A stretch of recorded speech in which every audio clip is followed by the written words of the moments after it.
अस्सलामुअलैकुम नाजरीन। क्या इसमें कोई शक है कि अजम के सबसे बड़े जंगजू और जर्नेल आप हैं? यज़्दगिर्द ने रुस्तम से कहा। सिर्फ आप हैं जो इन अरबी कज़ाकों को अपने मुल्क से न सिर्फ एक निकाल सकते हैं बल्कि एक एक सिपाही और सलार को काट सकते हैं। लेकिन मैं हैरान हूं कि तमाम तर फौज के कमानदार आला आप हैं और ये नहीं देख रहे कि मुल्क में क्या हो रहा है। फौज तैयार है, आप फौरन अरब के इन मुसलमानों को तबाह करने के लिए निकलें। मैं आपसे तवक्को रखता हूँ कि आप मदीना को भी फतह करेंगे। शहनशाह फारिस, रुस्तम ने कहा। नहीं रुस्तम, यज़्दगिर्द ने कहा, मैं आपका बच्चा हूँ, मुझे शहनशाही आपने दी है, आप मुझे शहनशाह फारिस न कहें। पहले इस खतरे को ख़त्म करें जो मदैन तक पहुँच रहा है। अगर आप मुझे अपना बाप या उस्ताद समझते हैं तो मेरी बात ज़रा तवज्जो से सुनें। रुस्तम ने कहा, मुझे मदैन में ही रहने दें, मैं काजदों के जरिए मैदान जंग को अपने हाथ में रखूंगा। फौजों की तकसीम मैं खुद करूंगा, लेकिन इसकी कोई वजह होनी चाहिए। यज़्दगिर्द ने कहा, फारिस की भलाई शायद इसी में है कि मैं मैदान जंग में ना जाऊं। रुस्तम ने कहा, मैं जंग में तखीर को बेहतर समझता हूँ। मैं मदैन से दस्ते भेजता रहूंगा और अरबों को छोटी छोटी लड़ाइयों में मसरूफ रखूंगा। वो अपने मुल्क से बहुत दूर आ गए हैं, उन्हें कुएं को रसद नहीं मिलेगी, वो कमज़ोर होते चले जाएंगे और जब तक मैं जंग में शरीक नहीं होगा अरबों पर मेरा रौब कायम रहेगा। मर्रखों ने लिखा है कि यज़्दगिर्द ने रुस्तम के इस इस्तदलाल को तस्लीम कर लिया और रुस्तम मुतमईन हो गया। लेकिन मदैन में यह खबरें लोगों की फरियादें बनकर पहुंचती रहीं कि मुसलमानों की लूट मार और कत्ल गारत पहले से ज़्यादा हो गई है। यज़्दगिर्द ने कुछ दिनों बाद एक बार फिर रुस्तम को बुलाया और कहा कि वो फौज लेकर मदैन से निकले और मुसलमानों के मुकाबले में जाए। मुझे मदैन में रहने दें। रुस्तम ने कहा, जालिनूस को भेज दें। अगर जालिनूस ने मुसलमानों पर काबू पा लिया तो खतरा खत्म हो जाएगा। अगर जालिनूस नाकाम रहा तो हम दूसरे जर्नेल को भेजेंगे, फिर तीसरे को, और इस तरह हम दुश्मन को कमजोर करते रहेंगे। यज़्दगिर्द ने यह इस्तदलाल भी तस्लीम कर लिया और जालिनूस को बुलाकर कहा कि वो कुछ दस्ते लेकर जाए और मुसलमानों को ख़त्म कर दे। तारीखदान विलियम सकार्ड लिखता है कि जालिनूस ने यज़्दगिर्द को बताया कि मुसलमानों के खिलाफ वो पहले भी लड़ चुका है, उन्हें इस तरह ख़त्म करना बहुत मुश्किल है। हमारे पास फ़ौज तैयार है। जालिनूस ने कहा, हमें एक बार ही जंग लड़नी चाहिए। हमारे पास इतनी ज़्यादा फ़ौज है कि मुसलमान इतनी ज़्यादा तादाद को तसव्वुर में ही नहीं ला सकते। रुस्तम को बाहर निकलना चाहिए।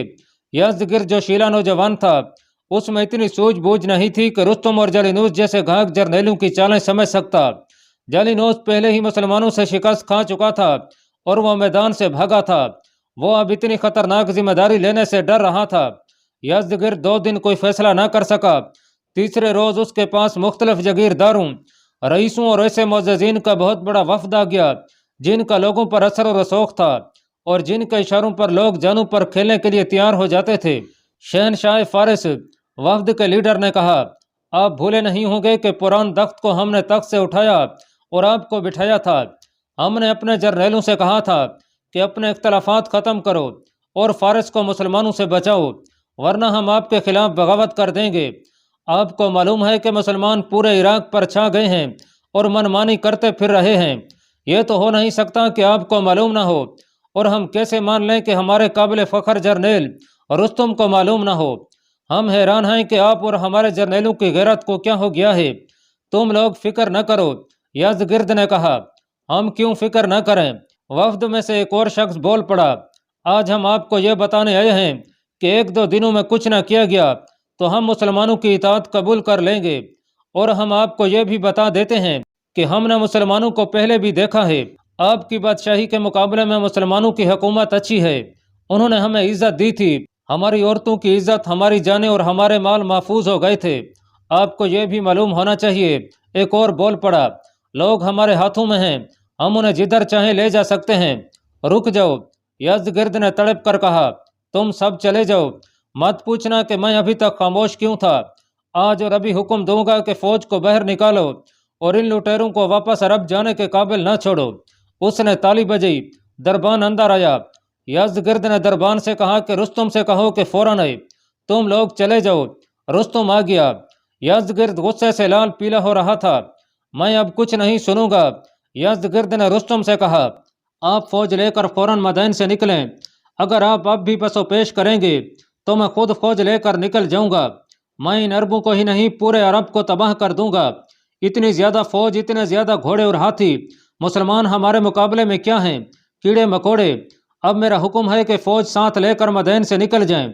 अलामा शिबली नोमानी 3 मौरखों के हवाले से लिखते हैं कि रुस्तम कुछ भी ना बोला और चला गया, और इससे कुछ देर बाद रुस्तम फौज के बहुत से सवार दस्ते साथ लेकर सबात को रवाना हो गया। सबात मदैन से थोड़ी ही दूर एक शहर था जो उन दिनों फौजों की इज्तिमा गाह बना हुआ था। रुस्तम सबात पहुंच गया, लेकिन उसने फौज को तकसीम करके मुख्तलिफ इलाकों में भेजने की बजाय अपने जूनियर कमांडरों से कहा कि आराम करो। साद बिन अबी वकास ने अपने जासूस आगे भेज रखे थे।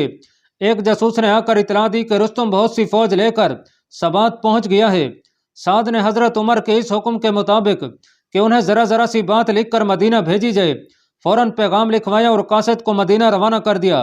फासला तो बहुत ज्यादा था, लेकिन पैगाम रसानी का ऐसा इंतजाम किया गया था कि पैगाम महीनों की बजाय दिनों में पहुंच जाता था। पैगाम अमीरुल मोमिनीन हजरत उमर तक पहुंचा तो उन्होंने उसी वक्त जवाब लिखवाया कि तफसीली हिदायत दूसरे खत में दूंगा। तुम फौरी तौर पर 2 काम करो, एक ये कि कूच करो और कासिया जाकर खेमा जन हो जाओ, जंग के लिए यही जगह मौजू होगी। दूसरा काम यह करो कि यज़गिर्द को इस्लाम कबूल करने की दावत दो। ये ख्याल रखना कि जो आदमी मदैन जाएं वो तुम्हारे मुंतखब किए हुए दानिशमंद और मुअज़्ज़ज़ हों। वहाँ से जो जवाब है वो लिख कर भेजना। ये हिदायत पहुँचते ही साद बिन अबी वकास ने यज़गिर्द के पास भेजने के लिए एक वफ्द तैयार किया। ये वफ्द मदैन गया। यज़गिर्द ने उन्हें बुला लिया। वफ्द के हर आदमी ने अरबी जुब्बा पहन रखा था, हर एक के कंधे पर यमनी चादर थी और हर एक के हाथ में एक एक कोड़ा था। यज़गिर्द ने उन्हें देखा तो उसके होंठों पर तंजिया मुस्कुराहट आ गई। उसने अपने दरबारियों से कहा, क्या ये है मुसलमान? इनका लिबास देखो, क्या ये इन कोड़ों से लड़ेंगे? तुम हमारे मुल्क में क्यों आए हो? यज़गिर्द ने नखुवत और रऊनत के लहजे में पूछा, क्या तुम ये तवक्को लेकर आए हो कि हम पर फतह पा लोगे? आए फारिस के बादशाह नौमान बिन मुकर्रन ने कहा, शहनशाही सिर्फ अल्लाह ताला की है, हम तुझे कबूल इस्लाम की दावत देने आए हैं। नौमान बिन मुकर्रन ने रसूलुल्लाह सल्लल्लाहु अलैहि वसल्लम की रिसालत और आप सल्लल्लाहु अलैहि वसल्लम की तालीमात और इस्लाम का मुकम्मल तारुफ करा के कहा, अगर तुझे कबूल इस्लाम से इनकार है तो जजिया की अदायगी कबूल कर ले, अगर ये भी नहीं तो फैसला तलवार करेगी। अगर तूने दीनुल्लाह कबूल कर लिया तो हम अल्लाह ताला की किताब तेरे पास छोड़ जाएंगे, फिर तुझे अपने फैसले इस किताब के मुताबिक करने पड़ेंगे। ओ बदबख्तो, यज़गिर्द ने गुस्से और हिकारत से कहा, मैंने दुनिया में तुमसे ज्यादा बदबख्त और खस्ता हाल कोई कौम नहीं देखी। क्या वो वक्त भूल गए हो जब कभी तुम सरकशी करते थे तो हम सरहदी बस्तियों के लोगों को कह देते थे कि वो तुम्हें मार पीट कर तुम्हारा दिमाग दुरुस्त कर दिया करते थे। फारस की तरफ से तुम पर कभी फौज कशी नहीं हुई, इस वजह से शायद तुम इस खुशफहमी में मुब्तला हो गए हो कि तुम फारस पर फतह पा लोगे। अगर तुम बहुत ही ज्यादा तादाद में आ गए तो भी हमारा कुछ नहीं बिगाड़ सकोगे। इस तरह हमको की तरह करना छोड़ दो। हाँ, अगर तुम्हारे मुल्क में कहत पड़ गया है या तुम लोग मुफलसी से तंग आकर इधर को आ गए हो तो हम तुम्हारे खाने पीने का बंदोबस्त कर देंगे और हम उस वक्त तक तुम्हें अनाज वगैरह देते रहेंगे जब तक तुम अपना अनाज पैदा करने के काबिल नहीं हो जाते। हम तुम्हारे सरदारों को अच्छे कपड़े पहनाएंगे और तुम पर ऐसे शख्स को बादशाह मुकर्रर कर देंगे जो तुम्हारी जरूरियात पूरी करता रहेगा और तुम्हारे साथ मुशफ़क़ाना बर्ताव रखेगा। यज़गिर्द के ये अल्फाज तारीख में महफूज हैं। मुसलमानों का वफ्द खामोशी से सुनता रहा, लेकिन मुगीरा बिन शोबा रजी अल्लाह तआला अन्हु बर्दाश्त न कर सके, उठ खड़े हुए। अय बादशाह, मुगीरा ने कहा, बादशाहत के गरूर को दिमाग से निकाल और यह देख कि यह सब अरब के सरदार शुरफा और मुअज़्ज़ज़ीन हैं। मुअज़्ज़ज़ की इज्जत वही करता है जिसकी अपनी कुछ इज्जत हो। इन्होंने अभी तुझे सारी बातें नहीं कही, मुझसे बात कर, मैं तुझे जवाब देता हूँ। तू ठीक कहता है कि हम खस्ता हाल थे। हाँ, हम खस्ता हाल थे और अब भी वैसे ही हैं, लेकिन इस्लाम ने हमें जो दौलत दी है वो तू नहीं समझता, वो समझने की कोशिश कर। सुन ले, इस्लाम कबूल कर ले या जजिया या फिर जंग के लिए तैयार हो जाओ, फिर देखना खस्ता हाल कौन है।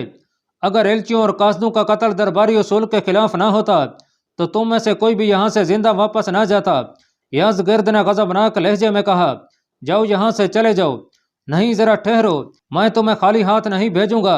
उसने हुक्म दिया, एक टोकरा मट्टी से भर कर लाया जाए और टोकरा इनमें से उस शख्स के सर पर रख दिया जाए जो अपने आप को सबसे ज्यादा मुअज़्ज़ज़ समझता है, और फिर इन सब को हाँक कर मदैन से निकाल दिया जाए। वो वफ्द से मुखातिब हुआ, तुम्हारा जो कोई सरदार या सलार है तो उसे कह देना कि तुम्हारा दिमाग दुरुस्त करने के लिए मैं रुस्तम को भेज रहा हूँ, वो तुम्हें कादसिया के मैदान में दफन कर देगा। फिर मैं रुस्तम को अरब में भेजूंगा। फिर तुम्हारे होश ऐसे ठिकाने आएंगे कि इराक को भूल जाओगे। मट्टी का भरा टोकरा दरबार में आ गया। तुम में सबसे ज्यादा मुअज़्ज़ज़ कौन है? यज़गिर्द ने वफ़द से पूछा। आसिम बिन अमर ये सोचकर आगे हो गया कि यह बदबख्त बादशाह किसी बुजुर्ग सहाबी के सर पर टोकरा रखवा देगा। मैं हूँ सबसे ज्यादा मुअज़्ज़ज़। आसिम बिन अमर ने कहा, टोकरा मेरे सर पर रखो। टोकरा आसिम के सर पर रख दिया गया। दरबार में कह कहा बुलंद हुआ। वफ्द दरबार से निकल गया। सब घोड़ों पर सवार हुए। आसिम ने मट्टी का टोकरा घोड़े पर अपने आगे रखा और मदैन से निकले। जब वफ्द साद बिन अबी वकास के पास पहुंचा तो आसिम बिन अमर ने मट्टी का टोकरा उनके आगे रख दिया। सलार मोहतरम, आसिम ने कहा, फतह मुबारक हो। फारिस के बादशाह ने अपनी ज़मीन खुद ही हमें तोहफे के तौर पर दे दी है। नाजरीन, एक तरफ अल्लाह ताला के सच्चे दीन के प्यामबर थे और वो बनी नू इंसान को बातिल से निजात दिलाकर राह हक पर डालने के लिए घरों से निकले थे। दूसरी तरफ बातिल के पुजारी थे जो आँख की परस्तिश करते और सूरज को खुदा मानते थे। इधर वो मर्दान हुर थे जो सारी दुनिया पर अल्लाह ताला की हुक्मरानी कायम करने का अज़म लेकर निकले और इस अज़म पर जानू के नजराने दे रहे थे। उधर हवा से तख्त व ताज थी और ये हवस उन्हें एक दूसरे का दुश्मन बने हुए थी। उस वक्त तक फारसी 1,20,000 नफरी की फौज तैयार कर चुके थे और मुसलमानों के लश्कर की तादाद 40,000 पूरी नहीं थी। फारसियों के पास घुड़सवार दस्ते ज्यादा थे और उनके पास हाथी भी थे। रुस्तम साबात पहुंच चुका था। यज़गिर्द महल के एक कमरे में बैठा था। उसके चेहरे पर ऐसा तासुर था जैसे वो किसी परेशान कुन मसले में उलझा हुआ हो। उसकी माँ नूरैन उसके कमरे में बैठी उसे देख रही थी। यज़दी बेटा, माँ ने बेटे से पूछा, क्या सोच रहे हो? तुम जानती हो माँ, यज़गिर्द ने कहा, तुम जानती हो मैं क्या सोच रहा हूँ। इस जिम्मेदारी के सिवा और मैं क्या ही सोच सकता हूँ जो मेरे कंधों पर डाल दी गई है। मैं तो रातों को भी सो नहीं सकता माँ। फारस की सल्तनत खतरे में है। क्या अपने पास फौज थोड़ी है बेटा? नूरीन ने कहा, मैंने सुना है कि अरबों की फौज बहुत थोड़ी है। तुम अपने आप को इतना परेशान ना रखा करो। अरबों की फौज बवीब में भी थोड़ी थी। यज़गिर्द ने कहा, बल्कि बहुत ही थोड़ी थी और हमारी फौज की तादाद इतनी ज्यादा थी कि मैदान में नहीं समा सकती थी। लेकिन अरबों की जरा जितनी फौज ने हमारे इतने बड़े लश्कर को इस तरह काटा कि वही चंद एक फौजी जिंदा रहे जिन्हें भाग निकलने का मौका मिल गया था। बात यह है माँ, अरब के ये मुसलमान जाने कुर्बान करने के लिए लड़ते हैं और हमारे फौजी जाने बचाने के लिए लड़ते हैं। लेकिन यज़दी, नूरीन ने कहा, तुम अकेले क्या कर सकते हो? मैं तुम्हें जिंदा सलामत देखना चाहती हूँ। फौज हार गई तो इसमें तुम्हारा क्या कसूर होगा? मुझे मैदान में ले आई हो तो मर्दों की तरह मुझे अपना फर्ज अदा करने दो। मैं मर गया तो क्या हो जाएगा? फारस की 1000 मैं रो रही हैं। मुझे अपने प्यार की जंजीरों में न जकड़ो माँ। मैं सबात जा रहा हूँ, 2-3 दिनों तक चला जाऊंगा। तुम जाकर क्या करोगे? माँ ने कहा, रुस्तम और जलिनूस फौज लेकर चले गए हैं। पता चला है कि अरबी मुसलमान करीब आ गए हैं, वहां लड़ाई होगी। मैं लड़ने के लिए नहीं जा रहा माँ। यज़गिर्द ने झिंझला कर कहा, मैं रुस्तम और जलिनूस के पीछे जा रहा हूँ। मुझे रुस्तम की नीयत ठीक मालूम नहीं होती। वो लड़ाई को टाल रहा है।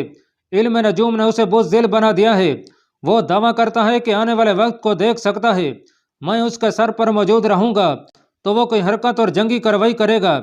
नाजरीन, जिस वक्त यज़गिर्द और उसकी माँ ये बातें कर रहे थे उस वक्त मदैन से कुछ दूर एक बस्ती में शीरी के घर में 4 आदमी आए बैठे थे। शीरी ने उनके आगे शाहाना खाना रखा था और साथ वो शराब थी जो कोई बादशाह ही पी सकता था। 2 नुखीज लड़कियां हाजिरी में खड़ी थीं। वो नौकरानियां थीं।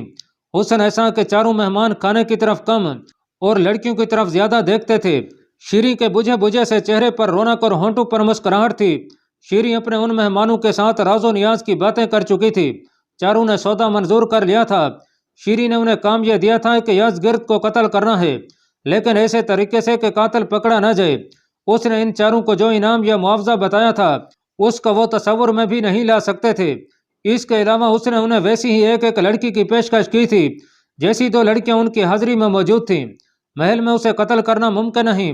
उन चारों में से एक ने कहा, शहर के अंदर भी यह काम नहीं किया जा सकता। अगर यज़गिर्द शहर से कहीं बाहर गया तो रास्ते में छुप कर उस पर तीर चलाए जा सकते हैं और हम गायब भी हो सकते हैं। हमें इंतजार करना पड़ेगा। दूसरे ने कहा, यह काम जल्दी होने वाला नहीं। यह तुम्हारा मसला है कि यह काम जल्दी करो या देर से। शीरी ने कहा, 2 दिन ही गुजरे थे कि यज़गिर्द सबात जाने की तैयारी कर रहा था اس کی ماں اسے جانے کو روک رہی تھی۔ کچھ نہیں ہوگا ماں، یزگرد نے نورین سے کہا۔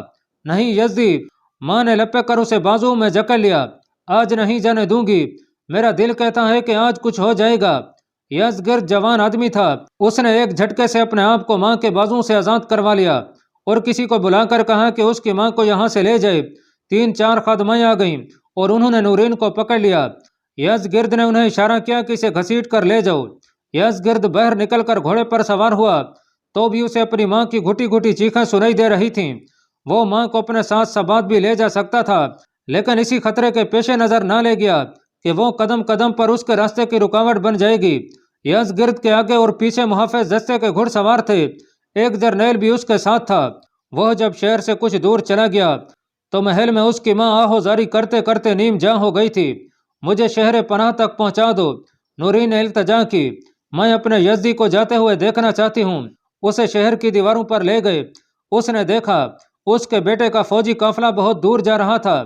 اس کے آنسو بہہ رہے تھے۔ یہ تو سب جانتے تھے کہ نورین اپنے بیٹے کے متعلق بہت حساس ہے اور اسے اپنی نظروں سے اوجھل نہیں ہونے دیتی، لیکن اس روز اس کی جذباتی حالت اس کے اپنے قابو میں نہیں آ رہی تھی اور وہ خود دوسروں کے ہاتھوں سے نکلی جا رہی تھی۔ ان 4 آدمیوں کو جن کے ساتھ شیری نے یزگرد کے قتل کا سودا کیا تھا، پتہ چل گیا تھا کہ یزگرد ساباد جا رہا ہے۔ شاہی محل کے کرندوں میں سے ان کا کوئی آدمی تھا جس نے انہیں قبل از وقت بتا دیا تھا۔ وہ چاروں علی صبح گھوڑوں پر سوار ہوئے اور سبات کے راستے میں انہوں نے گھات کی ایک ایسی موزوں جگہ تلاش کر لی جہاں سے وہ یزگرد پر تیر چلا سکتے تھے۔ یہ ایک خاصی اونچی ٹیکری تھی جو گھاس گھنی جھاڑیوں اور درختوں سے ڈھکی ہوئی تھی۔ اس کے دامن میں چشمہ تھا جس نے چھوٹی سی جھیل کی صورت اختیار کر رکھی تھی۔ اس کے سامنے والے کنارے کے ساتھ ساتھ سبات کی طرف جانے والا راستہ گزرتا تھا۔ ٹیکری کے پیچھے پہاڑی تھی۔ اس کے اور ٹیکری کے درمیان اتنا فاصلہ تھا کہ 3-4 گھوڑے ٹیکری اور پہاڑی کے درمیان سے گزر سکتے تھے۔ پہاڑی میں ایک جگہ کٹاؤ تھا جس میں سے گزرا جا سکتا تھا۔ ان 4 آدمیوں نے گھات لگا لی تھی۔ گھوڑے ٹیکری کے پیچھے کھڑے تھے۔ کرائے کے ان 4 قاتلوں میں سے 2 کے پاس کمانیں تھیں۔ وہ ایسی جگہ بیٹھ گئے جہاں سے وہ اچھی طرح سامنے دیکھ سکتے تھے اور ادھر سے یہ کسی کو نظر نہیں آتے تھے۔ ان کے استاد نے انہیں بتایا تھا کہ یزگرد پر بیک وقت 2 تیر چلانا اور کمانوں سے تیر نکلتے ہی ٹیکری کے پیچھے اتر جانا، گھوڑوں پر سوار ہونا اور گھوڑے دوڑا کر پیچھے والی پہاڑی کے کٹاؤ میں نکل جانا۔ اس تجربہ کار آدمی نے کہا تھا کہ یزگرد کو تیر لگیں گے تو اس کے ساتھی اور محافظ بکھلا جائیں گے۔ کچھ دیر کے لیے سب کی توجہ یزگرد پر مرکوز ہو جائے گی۔ تعاقب کا خیال انہیں تھوڑی دیر کے بعد آئے گا۔ اتنے وقت میں تم دور پہنچ چکے ہوگے۔ یہ چاروں یزگرد سے بہت پہلے مدین سے نکلے اور انہوں نے رفتار بھی تیز رکھی تھی، اس لیے انہیں یزگرد کا خاصا زیادہ انتظار کرنا پڑا۔ آخر ان کا شکار انہیں آتا دکھائی دینے لگا۔ جب یہ قافلہ چشمے کے قریب آیا تو یزگرد نے حکم دیا کہ جو لوگ پانی پینا چاہیں پی لیں اور گھوڑوں کو بھی پانی پلا لیا جائے۔ قافلہ رک گیا اور سب گھوڑے سے اتر آئے۔ ناظرین، یزگرد کی ماں مدین میں تڑپ رہی تھی۔